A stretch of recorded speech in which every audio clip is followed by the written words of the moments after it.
예, 할렐루야. 하나님은 살아계십니다. 그 살아계신 하나님께서 우리가 드리는 이 수요 사경회를 기쁨으로 받으십니다. 특별히 말씀과 또 예배를 사모함으로 나아오신 우리 모든 성도님들을 환영하고 축복합니다. 오늘은요, 예수님의 그 팔복의 말씀 중에서 마지막 8번째 복인 의를 위하여 박해받는 자의 복이란 주제로 이 시간 함께 말씀을 나누도록 하겠습니다. 여러분, 우리는요, 지난 2달간 예수님께서 산상수훈의 말씀을 시작하시며 선포하셨던 그 복에 관한 말씀을 함께 나누었었습니다. 그런데 그 예수님께서 말씀하신 팔복은요, 너희가 무엇을 하기 때문에 이런 복을 받게 될 거야 라고 말씀하신 것이 아니었어요. 예수님은 결코 복을 가지고 우리와 거래하는 분이 아닙니다. 너희들이 이런 것들을 잘하면 복을 받고 반대로 이러한 것들을 지키지 못하면 복을 받지 못하고 벌을 받을 거야. 그렇게 말씀하신 것이 아닌 것이죠.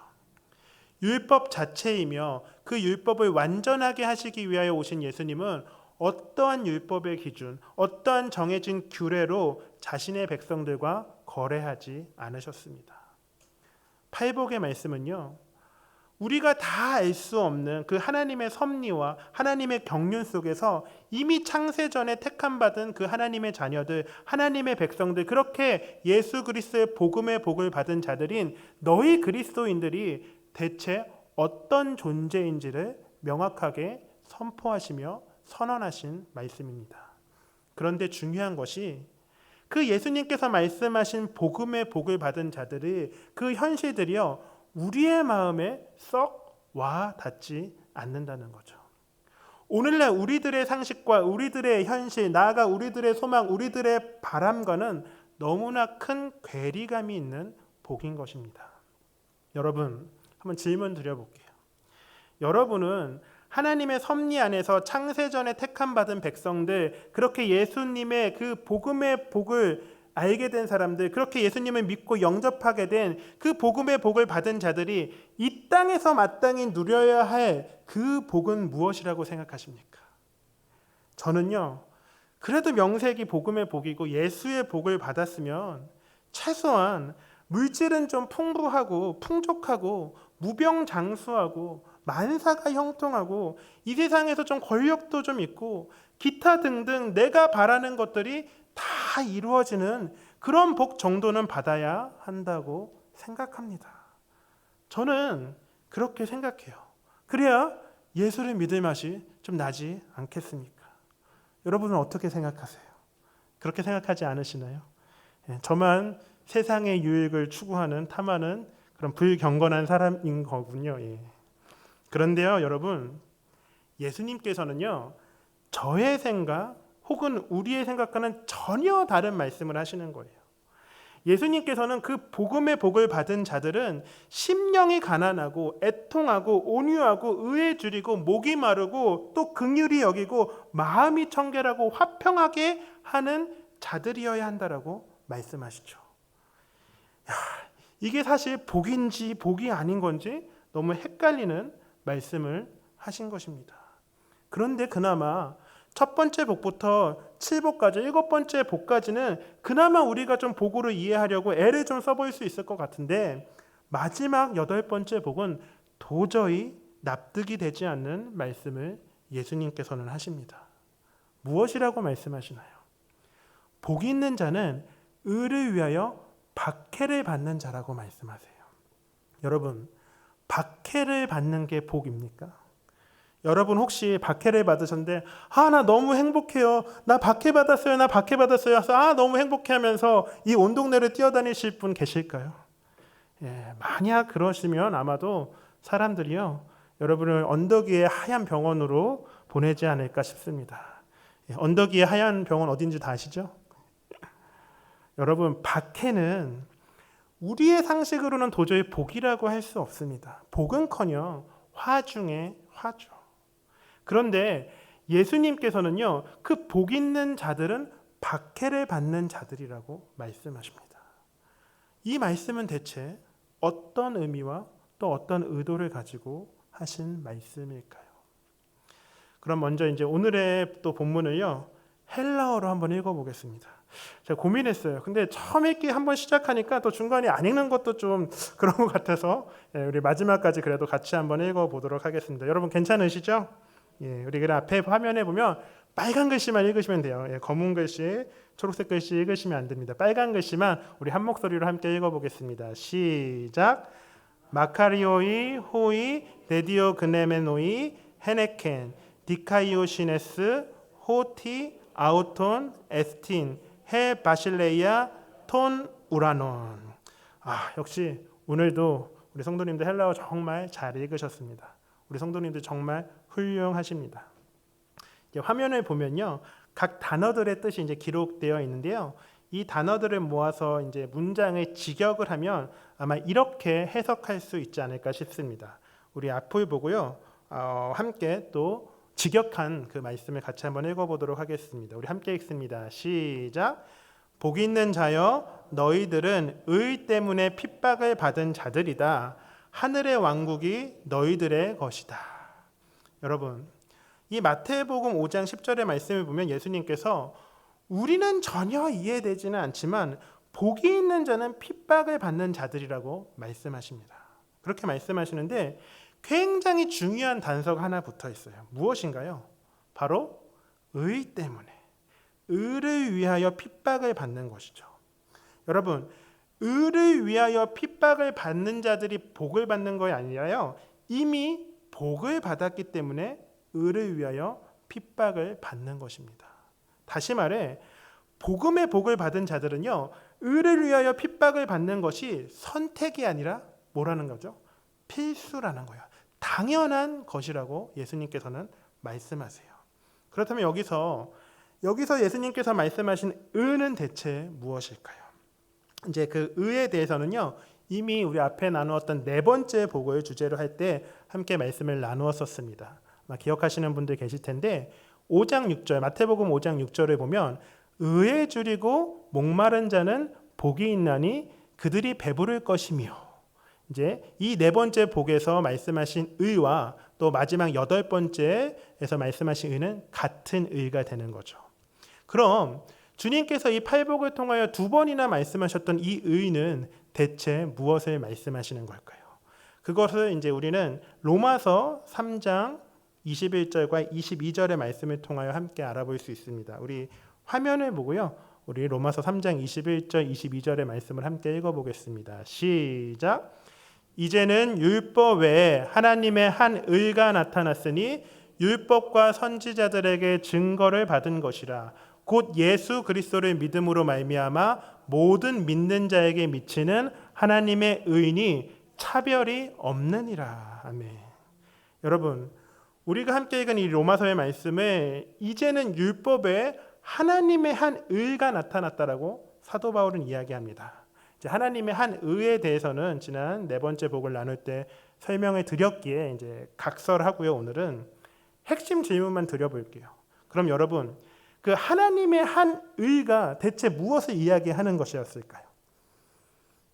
무엇을 이야기하는 것이었을까요? 여기 말씀을 잘 봐도 아실 수 있고, 혹시 지난 네 번째 또 복을 나눴을 때 그 말씀을 기억하시는 분들은 또 떠오르실 수 있을 것 같은데, 바로 그 의라는 것은 우리가 사전에서 찾아볼 수 있는 그런 윤리적인 의가 아닌 바로 메시아 예수 그리스도를 이야기하는 것임을 우리는 말씀을 통해 알 수 있습니다. 다시 말해 이 여덟 번째 복에서 의를 위하여 의 때문에 박해를 받는다라는 것은 바로 복이 있는 자들은 예수 그리스도를 위하여 예수님 때문에 박해를 받는다, 그런 의미를 가지고 있는 것이죠. 그리고 이어지는 마태복음 5장 11절에 보면 예수님께서 이 여덟 번째 복의 말씀을 보충해서 또 설명을 해주시거든요. 우리 마태복음 5장 11절의 말씀도 우리 다시 한번 함께 읽어보도록 하겠습니다. 우리 함께 읽습니다. 시작. 거짓으로 너희를 거슬러 모든 악한 말을 할 때에는 너희에게 복이 있나니. 여러분, 예수님께서는 명확하게 박해의 이유를 말씀해 주세요. 나로 말미암아, 나 예수로 말미암아 박해를 받은 자는 복이 있나니. 이처럼 예수님께서는요, 복음의 복을 받은 자들은 나 예수, 나 자신 때문에 박해를 받게 된다라고 이렇게 말씀하십니다. 그런데 예수님께서 여기까지만 말씀하셨으면요, 우리들은 굉장히 우울했을 것 같은데 아주 중요한 말씀을 덧붙여 주시는 거죠. 무엇인가요? 천국, 하늘의 왕국, 바로 하나님 나라가 너희 박해받는 자들의 것이다. 너희 박해받는 자가 곧 천국이다. 이걸 조금 더 풀어서 이야기하면 너희 박해받는 자는 그 하나님의 통치와 다스림을 받는 자들이다. 이렇게 말씀해 주신 것입니다. 여러분, 혹시 팔복의 첫 번째 말씀, 팔복의 첫 번째 복 기억나세요? 너무 오래전 일인가요? 마태복음 5장 3절에 보면 심령이 가난한 자는 복이 있나니 천국이 그들의 것이며, 이렇게 예수님께서는요, 복을 선포하시면서 처음에 천국, 곧 하나님 나라에 대해서 말씀하시며 그렇게 시작하셨습니다. 그런데 마지막 8번째 복에서도 다시 천국, 곧 하나님 나라를 말씀하시며 이 복에 대한 말씀을 마무리하시죠. 그렇다면 결국 이것은 무엇을 이야기하는 것일까요? 결국 이 8가지의 복은 우리의 상식과 또는 우리의 생각, 우리의 관념 속에 있는 그러한 복이 아닌 모두 하나님 나라의 그 복을 말씀하신 것이란 걸 우리는 알 수 있습니다. 그리고 그 하나님 나라의 복은 바로 핍박이라고 하는, 우리가 좀 굉장히 부담스러운 단어로 정리가 되어진 것이죠. 이걸 반대로 이야기하면요, 하나님 나라의 복은 우리가 생각하는 복과는 결코 같지 않으며 완전히 다르다는 것을 예수님께서는 직접 선언하신 것입니다. 여러분, 우리는요, 제 생각에 참 복을 좋아합니다. 먹는 복도 좋아하고 받는 복도 좋아하죠. 저만 그런가요? 여러분도 먹는 거든 받는 거든 좋아하시죠? 안 좋아하시나 봐요. 그래서요, 우리는요, 보통 이런 말을 잘해요. 예수 믿고 뭐 받으세요라고 하죠. 예수 믿고 좀 반응 좀 해주시겠습니까? 예수 믿고 뭐 받으세요라고 하죠. 예수 믿고 복 받으세요라고 이렇게 이야기합니다. 예수를 믿는 게 곧 복 받는 것이죠. 이게 맞는 말일까요? 틀린 말일까요? 맞는 말이에요. 그런데 그 복이 아닙니다. 사실 엄밀히 따지면 우리는 예수 믿고 박해받으세요, 예수 믿고 고난받으세요 라고 이야기하는 게 오히려 더 정확한 것이죠.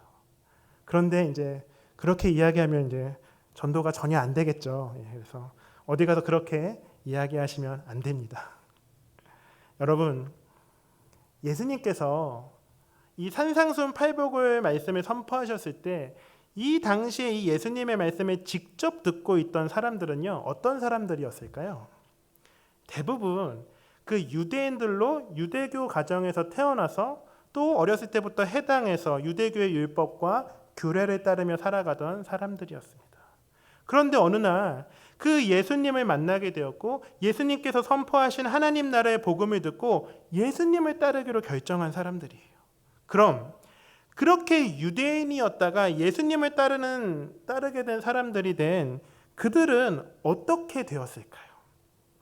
아마도 자신들의 가정으로부터, 자신들의 가족으로부터, 또한 자신이 지금까지 속해 있었던 그 유대 사회로부터 굉장히 큰 엄청난 핍박을 받았을 것입니다. 여러분, 한번 잘 생각해 보세요. 여러분의 가족이 혹은 여러분들의 자녀가요, 함께 지금까지 교회를 잘 다니고 있었어요. 함께 열심히 신앙생활하고 있다가 어느 날 갑자기 절에 다녀요. 심지어 스님이 되겠대요. 아니면 갑자기 이슬람 교도가 되어서 하루에 5번씩 막 메카를 향해서 절을 해요.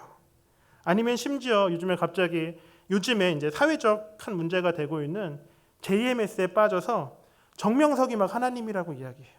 그럼 여러분 어떻게 하시겠습니까? 그냥 가만 두시겠어요? 아니잖아요. 어떻게든 잡아와서 뭐 혼을 내든 조패든 엄청난 핍박을 하지 않으시겠어요? 예전 어른들의 표현처럼 다리 몽둥이라도 분질러서 못 나가게 하지 않으시겠습니까? 만약에 저라면, 제 자녀가 그런다면 전 진짜 그럴 것 같아요. 여기서 웃으시는군요. 감사합니다. 그런데 이게 정확한 예는 아니지만요, 그 당시 유대 사회도 이와 비슷했을 것 같아요. 예수님의 복음을 받아들이지 않았던 유대인들은 반대인 예수님을 믿고 따르던 유대인들을 가만두지 않았을 것입니다. 엄청난 핍박은 당연히 있었겠죠. 그리고 또 이 복음서를 처음 접하였던 초대교회 성도들은요, 그 예수님 당시 예수님을 따르던 무리들과는 비교도 안 될 정도로 더 큰 핍박과 박해를 받았습니다. 유대인들로부터는 물론이요, 나아가 로마인들에게까지도 예수를 믿는다는 이유 그 한 가지만으로도 우리는 상상할 수도 없을 정도의 극심한 핍박과 고난과 박해를 받았고 결국 목숨까지도 잃게 되는 경우가 허다했던 것이죠. 그렇다면 성도님 여러분, 예수님께서는 왜 핍박이 복이라고 말씀하시며 예수님을 위하여 핍박을 받는 자들에게 하나님 나라가 임한다라고 말씀하셨을까요? 이게 참 중요하잖아요. 그것은 하나님 나라의 비밀은 바로 십자가에 있기 때문입니다. 하나님 나라의 복음의 열쇠는요, 바로 십자가이기 때문이죠. 예수님께서 이 땅에 오신 하나님의 독생자이며 나아가 하나님과 동일한 분이셨지만 그 십자가라고 하는 고난과 핍박을 몸소 다 받으셨습니다. 그리고 그렇게 십자가의 고난 가운데 우리의 모든 죄를 속량하셨기에 우리는 그 결과로 구원받은 하나님 나라의 백성이 된 것이죠.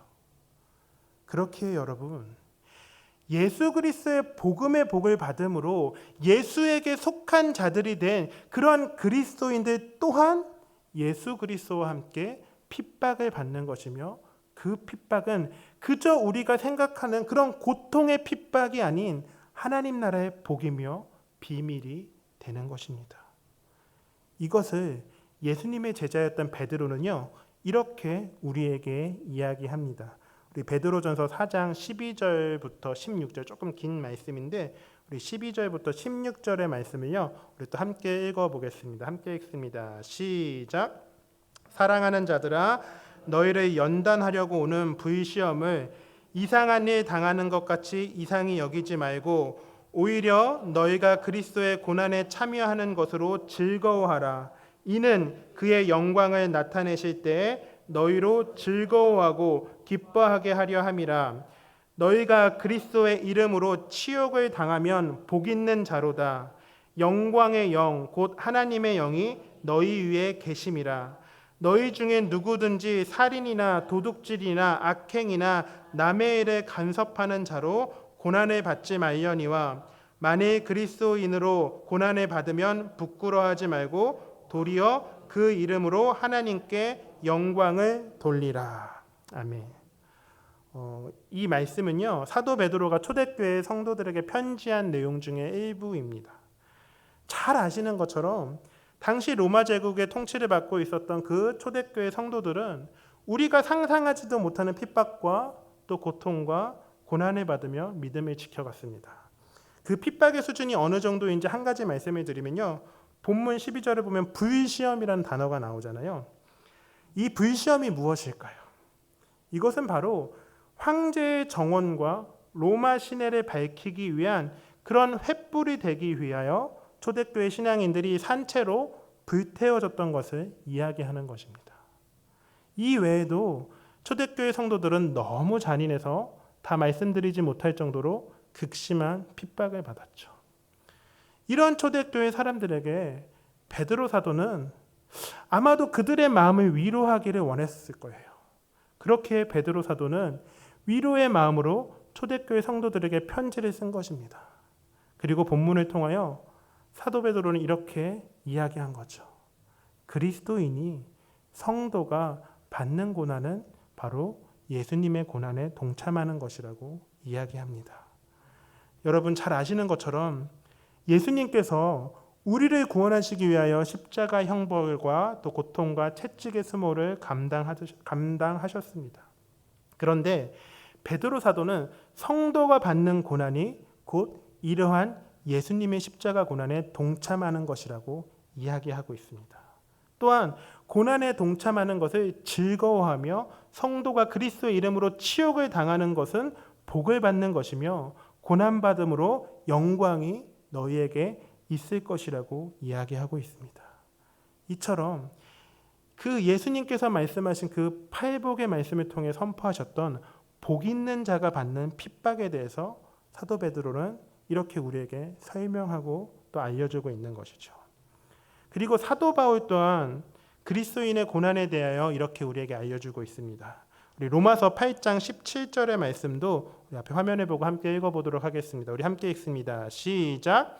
자녀이면 또한 상속자 곧 하나님의 상속자요 그리스도와 함께한 상속자니 우리가 그와 함께 영광을 받기 위하여 고난도 함께 받아야 할 것이니라. 아멘. 그렇습니다. 사도 바울은요, 이 말씀을 통해서 로마 교회 교인들에게 하나님의 자녀는 하나님의 상속자인데 우리가 예수님과 함께 장차올 종말의 영광을 받기 위해서는 고난도 함께 받아야 한다라고 이야기하고 있는 것입니다. 이 외에도요, 신약의 많은 부분들을 통하여서 사도들은 또 신약 성경의 기록자들은 그리스도인들이 받고 있는 아니면 앞으로 받게 될 그런 고난에 대해서 이야기하고 있습니다. 그런데 중요한 것은 고난에 대하여 모두요 부정적으로 이야기하는 것이 아니에요. 모두 긍정적으로 이야기하고 있다는 것입니다. 분명 우리 생각에 고난받는 것은 힘든 것이고 핍박받는 것은 견디기 어려운 그런 일인데 핍박받음으로 즐거워하고 고난이고 축복이고 영광이라고 이야기하고 있다는 거죠. 여러분 왜 그렇습니까? 그것이 바로 예수님께서 말씀하신 하나님 나라의 복이며 또한 고난과 핍박은 장차 올 그 종말과 예수님의 재림 곧 하나님 나라의 그 완성된 표징임을 알고 있었기 때문인 거죠. 여러분 초대교회 성도들은요 이 땅에 목매어서 이 땅에서 어떻게 하면 잘 살 수 있을지 어떻게 하면 잘 먹고 잘 살지를 고민하는 것이 아니었습니다. 비록 이 땅에서는 고난받고 핍박받지만 장차 재림 후 임하게 될 그 하나님 나라 그 구원의 영생을 기대하며 확실한 소망과 그런 믿음을 가지고 살았기 때문에 그들은 그러한 고백들이 가능했었던 것이죠.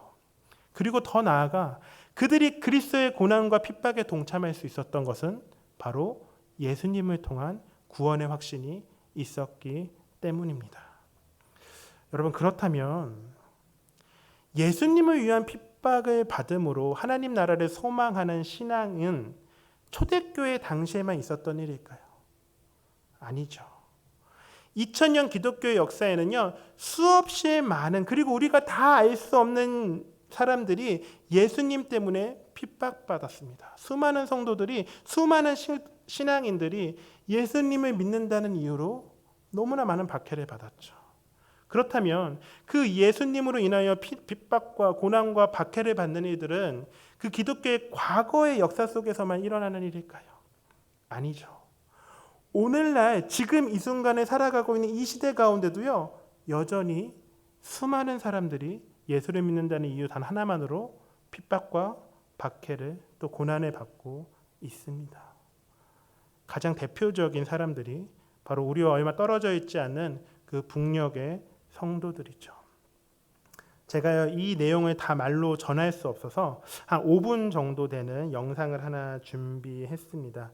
이 영상은 이제 모퉁이돌 선교회의 이상 목사님이라는 분께서 말씀하셨던 설교하셨던 일부를 편집한 것입니다.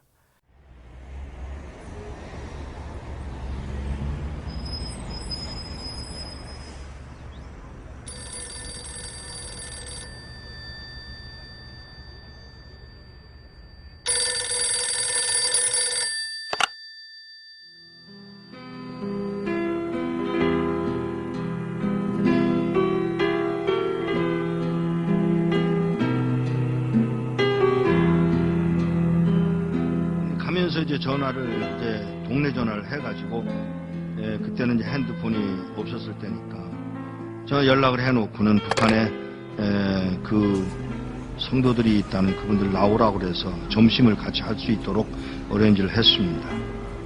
도착을 했습니다. 그리고 4명의 어른들이 나왔습니다. 제일 나이 많은 분이 79, 그냥 4명의 늙은이들이 나온 거예요. 제가 처음 질문이 뭐였느냐면 왜 나오시려고 그러세요? 요 말 한마디를 하는데 뜻밖의 그 노인이 찬송 한번 마음 놓고 부르고 싶어서 더 이야기할 게 없어서 알겠습니다. 제가 도와드리겠습니다. 언제 나오시겠어요? 그랬더니 빠를수록 좋소.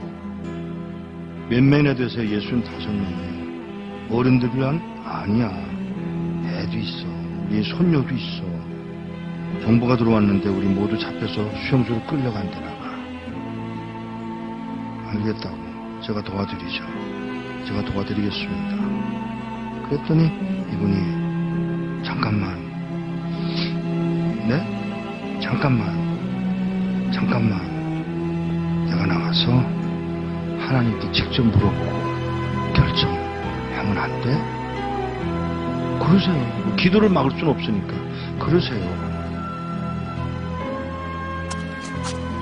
조벅조벅 걸어 나가시는 분이 한 10분 만에 돌아오시는데 땅을 질질 끌고 들어오세요.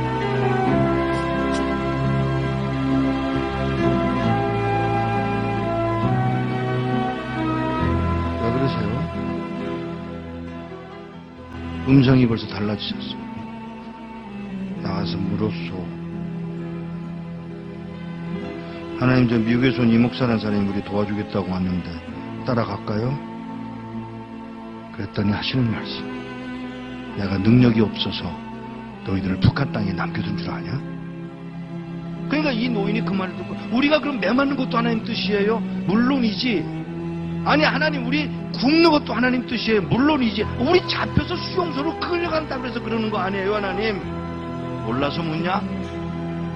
이 말 한마디야.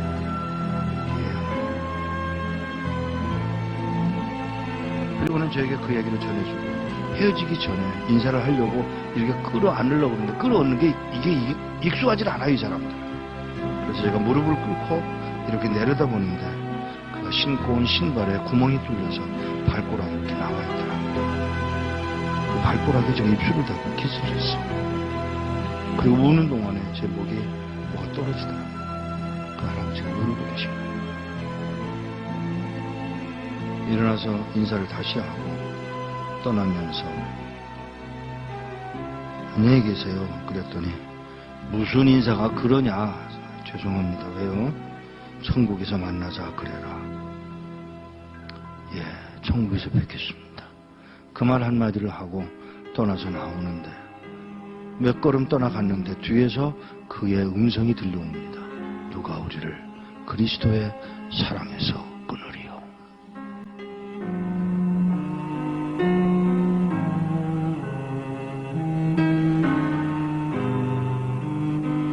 몇 년 후에 그곳을 다시 갔다가 저를 태워줬던 택시 운전수를 또 만났는데 그 운전수더러 나를 기억하겠어? 그러고 물어요. 그래서 잘 그랬더니 그때 몇 년 전에 와서 그 노인네들 만나지 않았어? 아 예. 그 말을 하면서 운전수가 눈물을 흘리고 울고 있었습니다. 끌려가서 6명의 젊은이가 안 끌려가겠다고 덤비다가 6명은 매맞아서 머리통이 깨서 죽고 쉬운 9명 4, 5년 동안에 수용소 가서 병들고 굶고 매맞아서 죽었답니다. 한 명도 안 남고. 이런 믿음을 지킨 사람들, 찬송 한번 마음 놓고 불러보고 싶다던 그 사람들을 우리는 과연 어떻게 해드려야 되는 것일까? 우리는 뭘 할 수 있을까?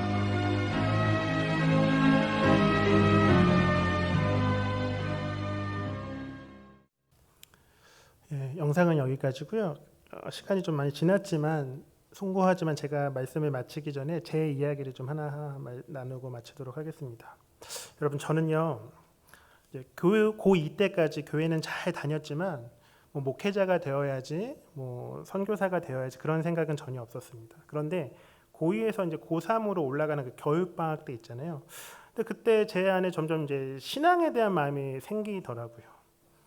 그래서 제가 그 당시에도 참 찬양을 좋아했거든요. 그래서 찬양 집회를 매주 하는 이제 올레이션스 경배와 찬양이라고 하는 선교 단체에 이제 모임을 갔어요. 고3인데. 이제 그게 이제 매주 목요일이었습니다. 그래서 고3 시절에 이제 목요일마다 열심히 공부하다가 목요일 날 이렇게 예배에 가는 것, 집회에 가는 것, 가서 이제 찬양하고 기도하는 것이 저에게는 굉장히 행복하고 힐링이었던 시간이었죠. 그런데 5월에 아마 어느 날이었던 것 같아요. 어느 목요일인데 지금 말씀하셨던 그 모퉁이돌 선교회 이제 이상 목사님께서 설교를 해주시더라고요. 그러면서 이제 북한의 성도들의 이야기를 막 전해주시는 거예요. 영상에서 보셨던 것처럼 고난 중에서 신앙을 지켜나가는, 핍박 중에서 신앙을 지켜나가던 그 성도들의 실제적인 이제 이야기를 전해주시는 거죠. 저는요 그때 정말 큰 충격을 받았습니다. 북한에 그렇게 신앙을 지켜가는 분들이 계실 거라고는요 전혀 생각하지 못했었기 때문이죠. 그리고 설교 후에 북한과 또 북한의 성도들을 위해서 기도하는 시간이 있었어요. 그런데 하나님께서 제 마음 가운데 참 북한을 향한 마음을 주시는 거예요. 그래서 그때는 뭐 제 안에 뭐 제가 목회자가 돼야지, 선교사가 돼야지 이런 게 아니라 그냥 하나님의 일을 하면 참 좋겠다라는 그런 마음이 있었습니다. 그런 마음을 주님께서 주셨던 거죠.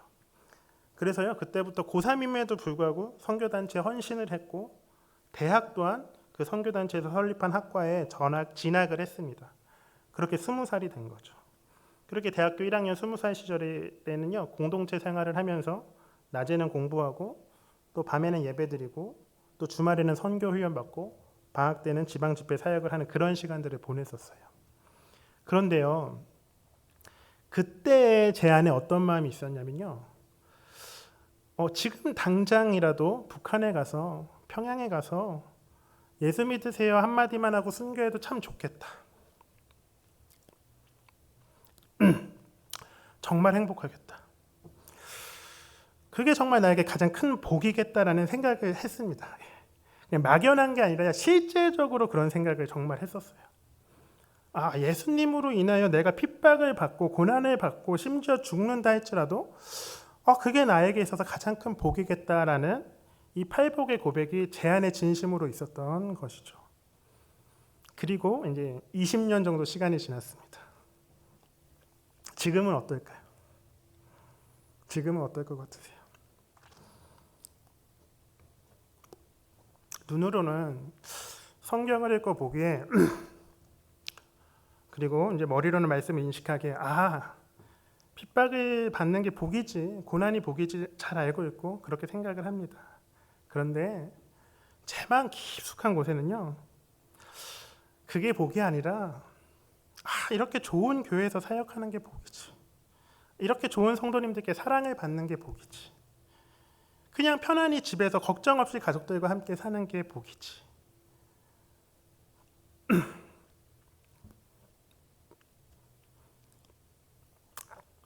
제 마음은 이제 그렇게 이야기하고 있는 것이죠. 그래서 사실은요 제가 어젯밤에 이제 말씀을 준비하는데 정말 많은 생각이 드는 거예요. 20대 초반에 그 이제 복음의 열정이 있었던 그 시절도 생각이 나고 또 너무 많이 변해버려서 그때 정말 그 마음을 다 잊어버린 것 같아서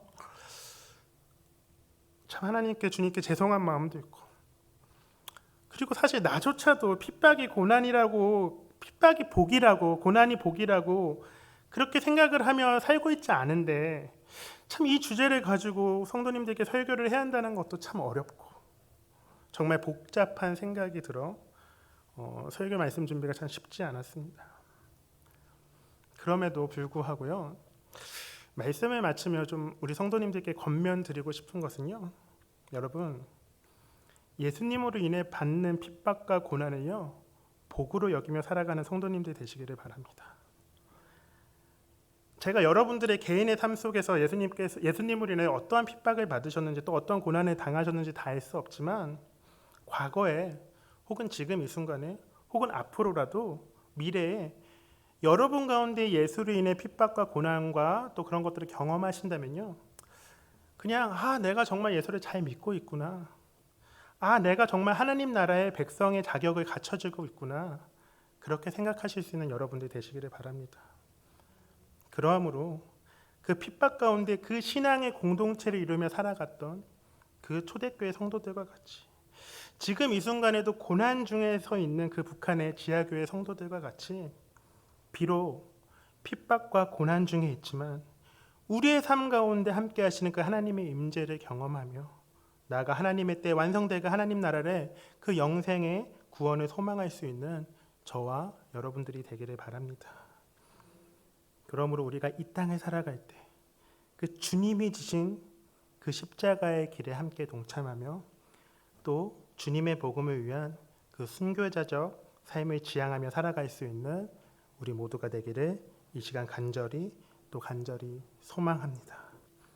그것이 바로 주님께서 저와 여러분과 같은 그리스도인 바로 성도들에게 허락하신 복입니다.